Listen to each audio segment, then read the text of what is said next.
वृश्चिक राशि वाले बंधुओं, स्वागत है आप सभी का आपके अपने चैनल वैदिक मंथन भिंड यूट्यूब चैनल में। तो वृश्चिक राशि वाले बंधुओं, जरा ध्यान से सुनिए। राज तिलक होने वाला है, सोने का मुकुट पहनने वाले हो। ग्रहों का इतना सुंदर योग बन रहा है, ऐसी चाल हो रही है कि यह वर्ष जाते जाते आपको बहुत बड़ा उपहार देकर जाने वाला है। कार्यक्रम को अंत तक जरूर देखना। यह आपके लिए कोई ज्योतिष का साधारण कार्यक्रम नहीं है। यह आपके सौभाग्य को खोलने वाला, भाग्य को खोलने वाला महाशक्तिशाली संदेश है जो स्वयं मां बगलामुखी ने आपके लिए भेजा है। हम तो माध्यम मात्र हैं, एक छोटे से कीड़े मकोड़े जैसे तुच्छ माध्यम बनकर हम आपको आज का यह कार्यक्रम देने आए हैं। कार्यक्रम में बेहद महत्वपूर्ण चर्चाएं होंगी। आने वाले 3 से 5 दिनों का सटीक राशिफल आपको बताएंगे, सटीक भविष्यवाणियां देंगे जो आपके लिए जीपीएस की तरह कार्य करेंगे। हर एक बात आपके जीवन में घटित होगी। जो हमने कैलकुलेशंस की हैं, जो ग्रहों का आकलन किया है, उस पर हमें पूर्ण विश्वास है कि कम से कम 70 से 80% या कुछ लोगों के जीवन में तो 90-95% तक भविष्यवाणियां सटीक बैठेंगी।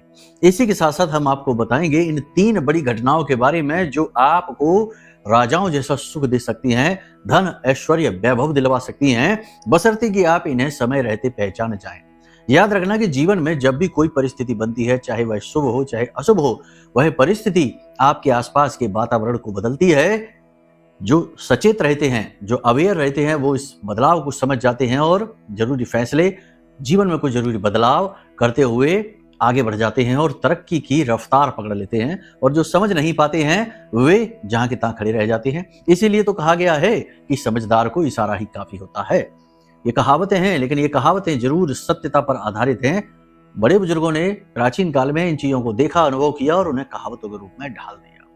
कार्यक्रम के अंत में हम आपको बताएंगे 3 महाशक्तिशाली उपाय। ये 3 महाशक्तिशाली उपाय इतने शक्तिशाली हैं कि इनका अपना विशेष महत्व है। तीनों उपायों का इनमें से एक उपाय ऐसा है जो कि गरुड़ पुराण से जुड़ा हुआ है। पौराणिक मान्यता है इस उपाय में और पौराणिक प्रमाण भी हैं, यानी कि ये उपाय फलित होता ही होता है। और इस उपाय का काम क्या है? इस उपाय का काम है कि आपके जीवन में इस समय और काल पर जो अवरोध हैं, जो आपको रोक रहे हैं, जो आपको आगे जाने नहीं दे रहे हैं, अनजाने गुप्त शत्रु बन रहे हैं, लोग बिना मतलब में आपके पीछे पड़ रहे हैं, आपके जीवन में जो इस समय आज के समय में बाधाएं हैं, इन बाधाओं से आपको यह उपाय मुक्त कर देगा। और फिर 2 उपाय हम और बता रहे हैं जो ग्रहों के आधार पर भी हैं और जो ईश्वर की पूर्ण कृपा के पात्र भी आपको बनाते हैं। तो इन तीनों उपायों को समझ लो, जीवन में उतार लो। समय बदल रहा है, काल बदल रहा है, वर्ष बदल रहा है और आपका जीवन भी बदलना ही चाहिए, वरना कोई मतलब ही नहीं निकला इतनी सारी बातें करने का, आपको इतने सारी ज्ञान भरे संदेश देने का, जब आपके जीवन में कुछ बदलाव ही नहीं आया। हजारों लोगों के जीवन में सकारात्मक पॉजिटिव बदलाव आए हैं, जो हमने बातें बताई हैं, लोगों ने मानी है और जीवन 100% तो नहीं कहेंगे, लेकिन उनके कर्मों के अनुसार, उनके प्रारब्ध के अनुसार, उनके देवी देवताओं की कृपा के अनुसार बदला अवश्य है। ठीक है, अब आपकी बारी है। कार्यक्रम को अंत तक जरूर देखना, बेहद महत्वपूर्ण कार्यक्रम है बंधुओं। इस कार्यक्रम में जो बातें बताई जा रही हैं वे अपने आप में ही प्रमाणित हैं। ठीक है, उम्मीद करते हैं सारी बात आप समझ रहे हैं। कार्यक्रम में अंत तक जरूर ठहरेंगे। तो चलिए अपनी परंपरा के अनुसार महामाई को याद करते हैं। कमेंट बॉक्स में पूरे भक्ति भाव के साथ लिख डालिए, जय मां भद्रकाली कृपा करो। महामाई निश्चित तौर पर आपके ऊपर कृपा कर रही हैं और कृपा का प्रमाण है ये उपाय, ये क्रिया और ये कार्यक्रम और महामाई के संदेश जो आप तक पहुंच रहे हैं। इसी के साथ साथ बंधुओं, यदि मां के लिए और भी भाव गहरा है और भी मां के प्रति अपना आभार व्यक्त करना चाहते हो तो ये भी लिख दो कि मैं भी माई के परिवार का हिस्सा हूं। बार बार लिखो, रोज रोज लिखो, हमेशा लिखो। महामाई के परिवार का हिस्सा बनने का अवसर स्वयं चलकर आपके पास आता है और ये अवसर गंवाना नहीं है। अब कहने को तो कुतर्क खूब कर लो, कहने को तो अपनी बुद्धि खूब चला लो, बुद्धि विवेक तर्क कुतर्क जितना चाहे उतना कर लो, लेकिन इंसान का कोई अस्तित्व का कोई महत्व नहीं, कोई इंसान की विसात नहीं, कोई इंसान की हैसियत नहीं, कोई औकात नहीं। जब भी बटन दबेगा 1 सेकंड लगेगा और इंसान मिट्टी में मिल जाएगा।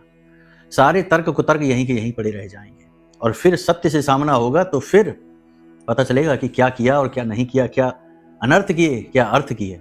कहने का मतलब यह है कि जो धर्म कहता है, अध्यात्म कहता है, जो ब्रह्मवाणी है, उसमें विश्वास रखना चाहिए। हर बात को ट्राई करेंगे, हर बात को अनुभव लेंगे, हर बात में कुतर्क करेंगे, हर बात को खुद समझेंगे, जानेंगे तो 1000 साल का जीवन चाहिए। तप करेंगे, ध्यान करेंगे, दुनियादारी से कटेंगे तो ब्रह्म का ज्ञान होगा, फिर समझेंगे। ये तो वही बात हो गई कि जहर भी खुद ही खाकर देखेंगे कि कैसा स्वाद है इसका, नहीं तो मानेंगे ही नहीं कि ये जहर है। कहने का मतलब ये है कि हर बात खुद खोजी नहीं जा सकती, इसीलिए हम बुजुर्गों की बातें सुनते हैं, शास्त्रों की बातें सुनते हैं, ऋषि मुनियों की वाणी सुनते हैं, संतों की वाणी सुनते हैं, क्योंकि वो काम उन्होंने कर लिया। ठीक है ना, समझ रहे हैं आप हमारी बात। कुछ शब्द हमारे भारी तीखे कड़वे हो सकते हैं और कुछ शब्द आपको लग सकता है कि आघात जैसा हो रहा है, लेकिन कितना मीठा बोले कोई।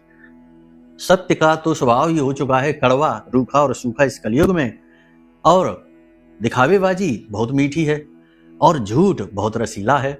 लेकिन वो कैसे बोले, महामाई अनुमति नहीं देती है ऐसा बोलने के लिए। तो जो बोलना है सत्य बोलना है, अब वो कड़वा हो जाता है तो क्या करें। कहने का मतलब यह है कि हमेशा कुतर्क से काम नहीं चलता है, समर्पण अत्यंत आवश्यक है। ठीक है, जब तक समर्पण नहीं, यात्रा की शुरुआत ही नहीं। जहां के तहां खड़े रह जाएंगे, जहां के तहां धरे रह जाएंगे, वही रोजी रोटी और 2 रोटी 2 कपड़ा और ये मकान और ये सब भागम भाग में एक दिन प्राण पखेरु और खेल खत्म। क्यों आए क्यों गए कुछ अता पता नहीं। ठीक है, तो सब बातों को एक तरफ रखो। महामाई में या आपके जो भी आराध्य हैं सब एक ही हैं, कोई अंतर नहीं है। ये ना सोचना कि हम तो शिव की पूजा करते हैं, गुरुजी महामाई की कहते हैं, हम तो हनुमान जी की पूजा करते हैं, गुरुजी महामाई की कहते हैं। सब एक ही हैं। ये तो हमारी बुद्धि, हमारी विवेक, हमारे अनुभव हमें अलग अलग रूपों में ब्रह्म को दिखाते हैं। तो जिसमें भी आपकी आस्था है बस उनमें रम जाइए। ठीक है, अपने कर्म भी करिए, संसार को न छोड़िए। ऐसा नहीं है कि संसार को छोड़ देना है, नहीं, संसार को न छोड़िए, अपने कर्म करिए, सृष्टि के संचालन को भी बराबर चलाते रहिए। लेकिन एक तरफ ईश्वर में भी अपना भाव, भगवान में भी अपनी भक्ति लगाकर रखिए। यही सच्चे मानव होने का धर्म है। ठीक है, तो उम्मीद करते हैं सारी बात आप समझ रहे हैं। हो सकता है कि इतने में ही कुछ लोग छोड़कर भाग गए हों, पक गए हों, कह रहे हों कि प्रवचन हो रहे हैं, बात नहीं बताते। ऐसे लोग बात जानकर भी कुछ कर नहीं पाएंगे। उनको हम पॉइंट टू पॉइंट सारी भविष्यवाणी बता दे तब भी कुछ कर नहीं पाएंगे, क्योंकि ऐसे अधीर और ऐसे जल्दबाज लोग कभी भी मंजिल तक तो नहीं पहुंचते। हर वक्त जल्दबाजी ठीक नहीं होती है। बात वहीं आ गई कि समर्पण तो चाहिए ही चाहिए। खैर छोड़िए ये सारी बातें, चलिए अपने मूल विषय को शुरू करते हैं। सबसे पहले बात करते हैं 5 बड़ी भविष्यवाणियों की जो इस समय और काल पर आपके साथ घटित होने वाली हैं। जय माई की बंधुओं, ज्योतिष और तंत्र विद्या के क्षेत्र में आचार्य अमित एक जाना माना नाम है। पूज्य गुरुदेव के साधनाओं और ज्योतिष विद्या के अनुभव बेहद दिव्य है। जी हाँ, पूज्य गुरुदेव ने जिसकी भी कुंडली का विश्लेषण किया और कुंडली के अनुसार उसे सटीक उपाय व महामाई माँ बगलामुखी की विशेष कृपा दी, उसके जीवन में सकारात्मक बदलाव तो आए ही है। फिर चाहे समस्या कितनी ही कठिन क्यों ना हो, समाधान तो अवश्य हुआ है। अब ऐसे में यदि आप भी अपने जीवन की किसी बड़ी समस्या से जूझ रहे हैं, जैसे कि कर्जा बढ़ता ही जा रहा है, काम धंधा और व्यापार सब रुक चुका है, रिश्ते नातों में तनाव हद से ज्यादा बढ़ गया है, पूरा जीवन ही नकारात्मकताओं से भर गया है, तो ऐसे में यही सही समय है जब आप श्रेष्ठ गुरु से मार्गदर्शन प्राप्त करें और जीवन के अंधकार को समाप्त कर दिव्य प्रकाश की ओर कदम बढ़ाएं। वीडियो में दिए गए नंबरों पर तुरंत संपर्क करिए और अपनी कुंडली का विश्लेषण व समाधान पूज्य गुरुदेव के द्वारा करवा लीजिए। देर ना करें, आपके देवी देवताओं के आशीर्वाद से ये मौका खुद चलकर आपके पास आया है, इसे गंवाना नहीं है। अभी फोन करें और गुरुदेव से मार्गदर्शन प्राप्त करें। महामाई आपका कल्याण करें। धन्यवाद। गुरुदेव अतिचारी हैं, बकरी हैं, शनि मार्गी हैं। गुरु और शनि का यह मेल आपके जीवन में कुछ रुकावटें, कुछ अड़चनें, कुछ बाधाएं, लेकिन आपकी बुद्धि विवेक को जागृत करना, आपको सतमार्ग पर लेकर आना, गंभीरता आपके अंदर लेकर आना, डीप अंडरस्टैंडिंग आपके अंदर लेकर आना, ये लेकर आएंगे। सूर्य मंगल केतु की दृष्टि है, यानी कि केतु की दृष्टि पड़ रही है सूर्य मंगल पर। जल्दबाजी में कार्य करेंगे, चोट खा जाएंगे, सोच समझकर फैसले लेने होंगे। किसी से जल्दी प्रभावित नहीं होना है। ये नहीं कि कोई आया और किसी ने बड़ी मीठी मीठी 2-4 बातें की और प्रभावित हो गए और हजारों लाखों रुपए उसके ऊपर लौटाने लग गए। कोई बिजनेस प्लान उसने बताया और उसमें इन्वेस्ट कर दिया, या उधार पैसे मांगे और दे दिए। नहीं, जल्दबाजी में कोई फैसला नहीं लेना है। ये केतु की दृष्टि कहती है, क्योंकि सूर्य मंगल की ऊर्जा जो है बहुत ज्यादा होती है। ये कर्म की ऊर्जा है, ये शक्ति है जो आपके जीवन में कुछ लेकर आने का बल रखती है। लेकिन केतु से दृष्ट है तो इसका मतलब ये है कि करने चलेंगे कुछ और हो जाएगा कुछ और। चंद्रमा शनिदेव की राशि में है, तो यहां पर आकर कहीं ना कहीं चंद्रमा थोड़े से विकृत होते हैं।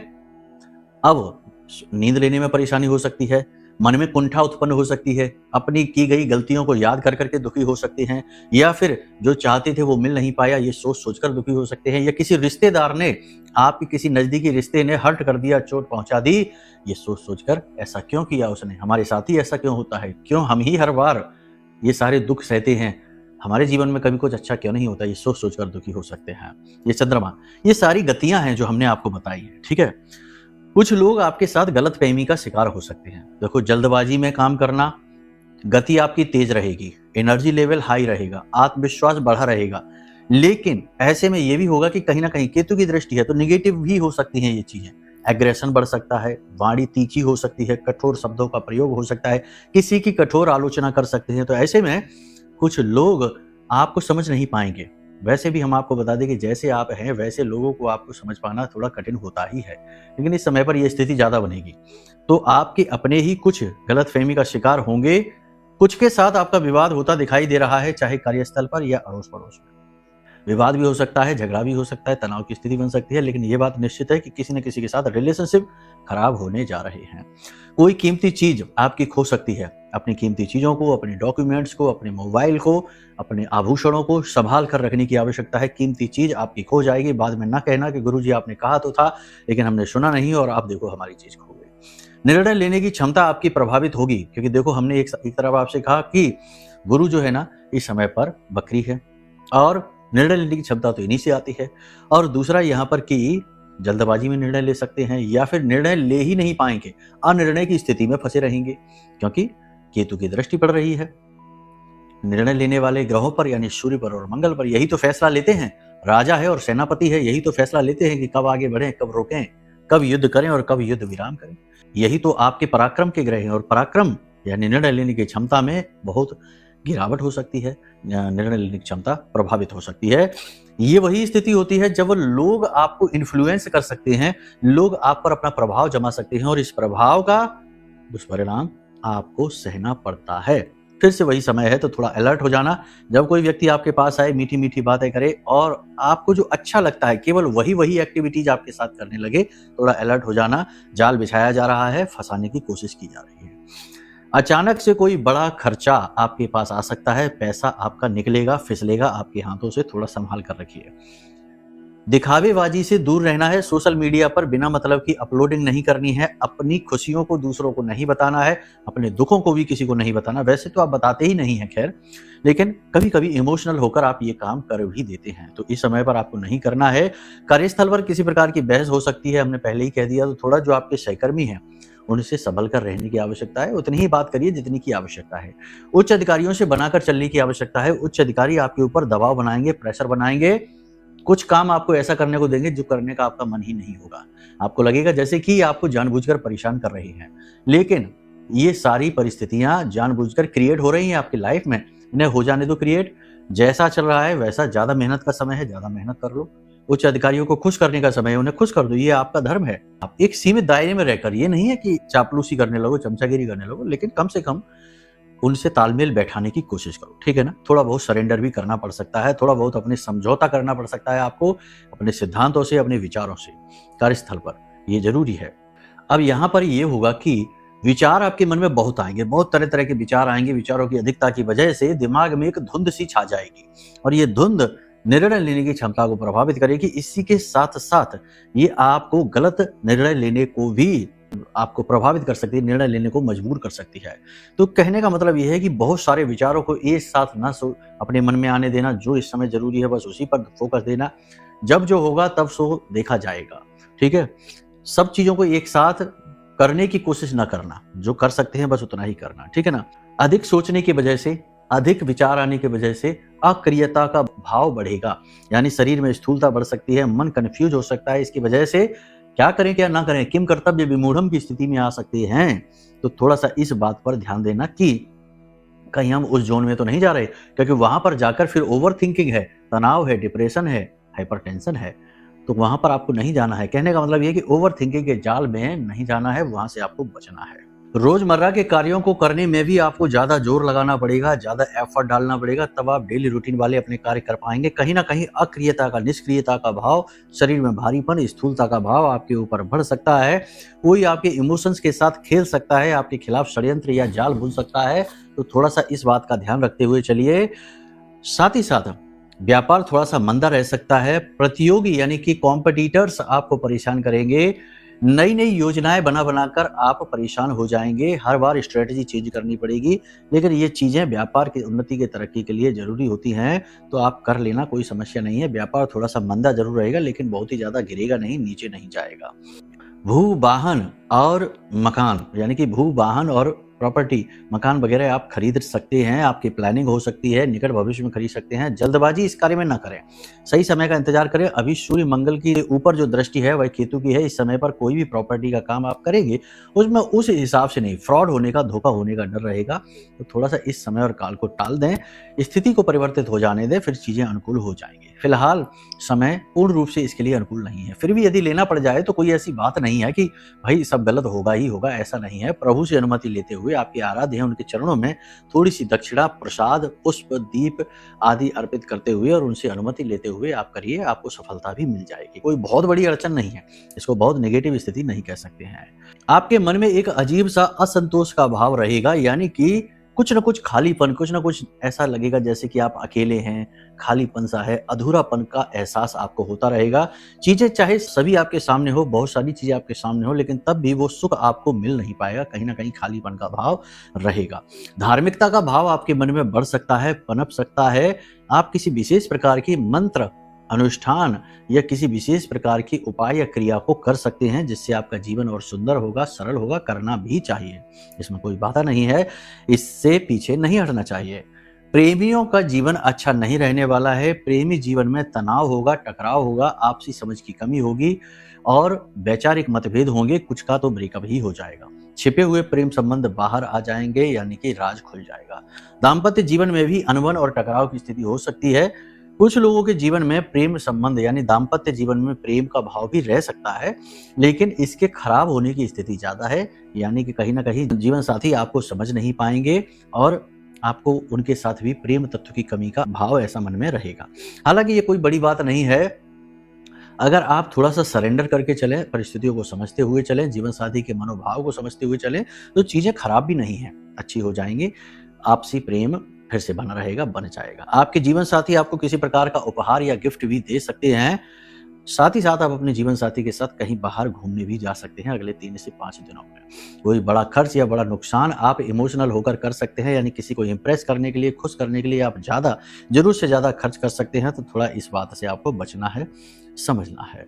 शरीर की बात करें, स्वास्थ्य की बात करें, तो शरीर में जो आपकी जोड़ है वहां दर्द रह सकता है, हल्का बुखार हो सकता है, कोई पुराना रोग आपका उभर सकता है। काम की अधिकता की वजह से थकावट तो रहेगी। अचानक आने वाली यात्रा या अचानक आने वाले नए नए तरह के काम आपको थकाएंगे, परेशान करेंगे। थोड़ा बहुत आपके मन में आलस्य का भी भाव रहेगा, यानी कहीं ना कहीं काम को जोर लगाकर करना पड़ेगा, उतनी एनर्जी के साथ आप काम कर नहीं पाएंगे। ये स्थितियां जो हमने आपको बताई हैं, ये आपके गोचर चार्ट के अनुसार है, लेकिन हो सकता है कि आपके जीवन में कुछ और ही परिस्थितियां बनी हो, जैसे कि बीमारियों का वास हो, जैसे कर्जा लगातार परेशान कर रहा हो, जैसे नौकरी ही खतरे में आ चुकी हो, या फिर व्यापारिक उथल पुथल हो। कई बार ऐसा होता है कि कुंडली में कुछ ऐसे ग्रह योग बनी होती हैं, कुछ ऐसी महादशाएं, अंतरदशाएं आ जाती हैं जो अचानक से डाउनफॉल करा देती हैं। सब कुछ ठीक चल रहा होता है, लेकिन अचानक से जीवन में बहुत बड़े भूचाल आ जाते हैं, उथल पुथल हो जाती है। तो इसके लिए कुंडली का आकलन कराना श्रेष्ठ समाधान है। कई बार ऐसा होता है कि कोई समस्या लंबे समय से चली आ रही है, जैसे 5-7 साल से चल रही है, 10-20 साल से चल रही है, तो उस समस्या के जमा होने से, यानी हमारे पास रहने से जीवन में निगेटिविटी बहुत एकत्रित हो जाती है। जैसे कोई इंसान लंबे समय तक बीमार रहे तो फिर कमजोरी बहुत इकट्ठी हो जाएगी। तो अब भले ही बीमारी का इलाज हो जाए, लेकिन वह पूर्ण रूप से स्वस्थ नहीं दिखेगा, लंबे समय तक वह कमजोरी से जूझेगा। ठीक वैसे ही जब कोई पाप ग्रह योग कुंडली में होता है तो जातक के जीवन में निगेटिविटी भी बहुत आ जाती है। तो ऐसे में आपको 2 जरूरी कार्य करने चाहिए। पहला ये कि अपनी कुंडली का आकलन करा लीजिए, पाप ग्रह योग क्या हैं और उनसे छुटकारा कैसे मिलेगा, सटीक उपाय हम आपको बता देंगे। साथ ही साथ जो निगेटिविटी है, किसी ने कोई तंत्र मंत्र करा दिया या फिर कोई नजर टोना टोटका हो जाता है, अचानक से आप बीमार हो जाते हैं, अचानक से आपके काम बिगड़ जाते हैं, अचानक से योजनाएं असफल हो जाती हैं, ये नजर का प्रभाव है, बंधन का प्रभाव है। तो अगर ऐसी स्थिति होती है तो हम आपको यह ब्रह्मास्त्र विद्या मां बगलामुखी का महाशक्तिशाली महारक्षा कवच आपको जरूर देंगे। इस महारक्षा कवच को आपको मंगाना चाहिए। यह अत्यंत शक्तिशाली है। हमारी आराध्य देवी माँ बगलामुखी के सबसे शक्तिशाली मंत्र से जागृत है, अभिमंत्रित है। हमारी वर्षों की साधना का अनुभव इसमें समाहित है। जब आप इसे अपने घर मंगाएंगे तो इसकी ऊर्जा का, इसकी शक्ति का साक्षात अनुभव आप करेंगे। तो आपको ये मंगाना है, कुंडली आकलन कराना है। एक तरफ तो कुंडली के दोष समाप्त हो गए, दूसरी तरफ महारक्षा कवच ने आपको घेर लिया, आपको सुरक्षा देनी शुरू कर दी। अब बताइए क्यों नहीं होगी तरक्की? दोनों ही विधियां आ गई, एक तरफ तो नकारात्मकता हट गई, दूसरी तरफ महामारी आ गई। उन्नति जरूर होगी, होती ही है। ठीक है, चलिए यहां तक आपने सारी चीजें समझ ली हैं। अब बात करते हैं उपायों की। 3 बड़े उपाय बताएंगे, इन्हें ध्यान से सुन लो। सबसे पहला उपाय यह है कि देखो, अपने घर में, अपने कार्यस्थल में, अपने ऑफिस में, अपनी फैक्ट्री में, अपनी दुकान में पूर्व दिशा में 6 से 7 फीट ऊंचाई पर तांबे का एक सूर्य यंत्र जरूर स्थापित कर दो। जरूर स्थापित करो, 101%। ये साल ही पूरा सूर्य का है, आपको पूरे वर्ष अच्छे लाभ मिलेंगे। दूसरा काम आप ये करो कि प्रतिदिन सूर्य देवता को अर्घ्य देना शुरू करो। अब हो सकता है कुछ लोगों के लिए ये संभव ना हो, क्योंकि दिनचर्याएं आज के समय में बिगड़ी रहती हैं लोगों की। सोते ही लेट हैं तो जल्दी कैसे जागें, काम भी ऐसे ही होते हैं। तो फिर कम से कम रविवार के रविवार, यानी जो स्वयं सूर्य देवता का ही दिन है, उस दिन तो सूर्य देवता को अर्घ्य दे ही दें। और अर्घ्य देते समय काले तिल मिलाएं, तांबे के लोटे में पानी भरें, उसमें काले तिल मिलाएं, उसमें थोड़ा सा गुड़ मिलाएं, एक लाल रंग का पुष्प डालें और ओम घृणी सूर्याय नमः इस मंत्र का जाप करते हुए सूर्य देवता को अर्घ्य दे दीजिए। सूर्य देवता आपके लिए पॉजिटिव हो जाएंगे, आपके बिगड़े से बिगड़े काम बनने शुरू हो जाएंगे। जब भी सूर्य देवता को अर्घ्य दें तो याद रखना कि हिंदुओं के पंच देवों में सूर्य देवता का बहुत बड़ा स्थान है। उन्हें सूर्य नारायण कहा जाता है। तो उनके सामने हाथ जोड़े, वो साक्षात आपके सामने प्रकट होते हैं। कोई देवता साक्षात नहीं प्रकट होते, उनकी मूर्तियां, फोटो दिखते हैं, लेकिन सूर्य देवता साक्षात प्रकट होते हैं, रोज आते हैं। तो जब अर्घ्य दें तो उनके सामने हाथ जोड़कर निवेदन करें, विनती करें, जो आप मांगना चाहते हैं वो मांगिए, वो आपको मिलेगा, 100% मिलेगा। तो मांगिए, भगवान हमें नौकरी दे दीजिए, भगवान हमें कर्ज से मुक्ति दीजिए, भगवान हमें बीमारी से मुक्ति दीजिए। जो मांगना चाहते हैं मांगिए, आपको मिलेगा, 100% मिलेगा। ये सूर्य का वर्ष है। दूसरी चीज, एक मिट्टी का पात्र रोज रात के समय उसमें जल भरिए। एक पात्र लेकर आइए, मिट्टी का छोटा सा घड़ा लेकर आइए, कलश जो मिट्टी का होता है वो लेकर आइए, घट भी कहते हैं इसको। उसमें स्वच्छ जल भरिए, थोड़ी सी मिश्री डालिए और थोड़े से काले तिल डालिए। ठीक है, अब इस पात्र को आपको ढक कर रखना है अपने रसोई घर में। रसोई घर में पितृ देवताओं का वास होता है, रसोई घर में माता लक्ष्मी का, मां अन्नपूर्णा का वास होता है, भगवान धन्वंतरी का वास होता है। रसोई घर आपका बहुत पवित्र स्थान होता है। तो रसोई घर में आपको ये रात भर के लिए रखना है और सुबह इस जल को, यानी जिसमें मिश्री मिली हुई, थोड़े से काले तिल मिले हैं, इस पूरे जल को अपने घर के दरवाजे पर चारों तरफ अच्छी तरीके से सिंचित कर दीजिए। ठीक है, ओम पितृ देवताभ्यो नमः इस मंत्र का उच्चारण करते हुए, ओम पितृ देवताभ्यो नमः इस मंत्र का उच्चारण करते हुए। अब ये जो आपने क्रिया की है, गरुड़ पुराण में इस क्रिया से संबंधित लिखा है कि जो भी व्यक्ति इस क्रिया को करता है, पितृ उसके तृप्त होते हैं, पितृ उसके आशीर्वाद देते हैं और पितृ उसके रक्षक बनते हैं। पितरों को प्रथम देव कहा गया है श्रीमद् भागवतम में। तो आप समझिए कि जब आपने पितरों को प्रसन्न कर दिया तो आपके सबसे बड़े रक्षक आपके साथ आ गए हैं। हर प्रकार की बाधा, हर प्रकार की निगेटिविटी, चाहे वो किसी भी तरीके से आ रही हो, किसी ने कुछ करा दिया है या कुछ और XYZ, कोई भी निगेटिविटी हो, हट जाएगी। पितृ देवता आपके मार्गदर्शक बन जाएंगे। ठीक है, तो पितरों का तो प्रेम हासिल कर ही लो, ये 2 काम जरूर करो। तीसरा एक सबसे बड़ा कार्य है कि आपको पता है कि 2 दिन बाद, 10 दिन बाद, 5 दिन बाद आपका कोई काम होने को है। ठीक है, अब आप क्या करें? जब आपका कोई काम होने को है तो आप किसी भी, जिस दिन आपका काम होना है उससे पहले की क्रिया है कि आपको क्या करना है, 3 अंधों को, मंदिर चले जाइए या कहीं ऐसे स्थान पर चले जाइए, 3 अंधों को आपको भरपेट भोजन कराना है और कुछ उन्हें दक्षिणा देनी है, पैसे देने हैं। और हो सके तो काले रंग के वस्त्र उन्हें दान कर दीजिए, कैसा भी वस्त्र हो, एक छोटी सी साफी हो, छोटा सा रुमाल हो, कुछ भी। उसके बाद फिर आप अपने काम पर जाइए। जो भी काम आपका बनना है, जैसे नौकरी का इंटरव्यू होना है, जैसे कोई बड़ी मीटिंग होनी है, कोई बड़ी डील होनी है, तो इस उपाय को आप करके देखिए। इस उपाय पर सोने का सुहागा है कि यदि जिस दिन काम होने जा रहा है उससे 1 दिन पहले, चाहे दिन कोई भी हो, 1 दिन पहले काले रंग के कपड़े में 8 मुट्ठी उड़द की दाल अपने सिर के ऊपर से उल्टा उसारें 8 बार। ठीक है, और इसे ले जाकर किसी भी मंदिर में दान कर दीजिए। थोड़े सा सरसों का तेल भी रख देना। बस ये 2 काम आप करके देखो, आपका काम 101% बनेगा ही बनेगा, रुक ही नहीं सकता, चाहे कुछ भी हो जाए। ये 2 कार्य आप कर लेना, बाकी जो उपाय बताए हैं वो कर लेना। अब वाणी को यहीं विराम देंगे। जो भी मन में प्रश्न उठे, कुंडली का आकलन कराना है या महारक्षा कवच मंगाना है या मच्छ मणि जब मंगानी है, राहु का सर्वश्रेष्ठ समाधान होता है, रामायण में भी इसके विषय में लिखा है, वो मंगानी है, या कोई अन्य प्रश्न है, किसी भी प्रकार का प्रश्न है, नंबर वीडियो में है, इन नंबरों पर फोन कर लो, तुरंत आपकी सहायता की जाएगी। महामाई ने जितनी भी सामर्थ्य दे रखी है उस सामर्थ्य से आपकी सहायता करेंगे। ठीक है, चलिए प्रेम से बोलिए जय माई की, जय मां बगलामुखी। हमारे प्रिय और परम पूज्य आचार्य जी ने अपनी साधनाओं के अनुभवों पर आधारित शक्तिशाली उपाय और क्रियाओं के माध्यम से हजारों लोगों के जीवन को पूरी तरह से बदला है। आचार्य जी के द्वारा बताया गया हर एक उपाय इतना सटीक और कारगर होता है कि जो भी इसे पूरे भाव के साथ कर लेता है उसे साक्षात महामाई की कृपा और आशीर्वाद प्राप्त हो जाती है। इसलिए निसंकोच इन उपायों को पूरे भाव के साथ करिए, आपका कल्याण होगा। जय माई की।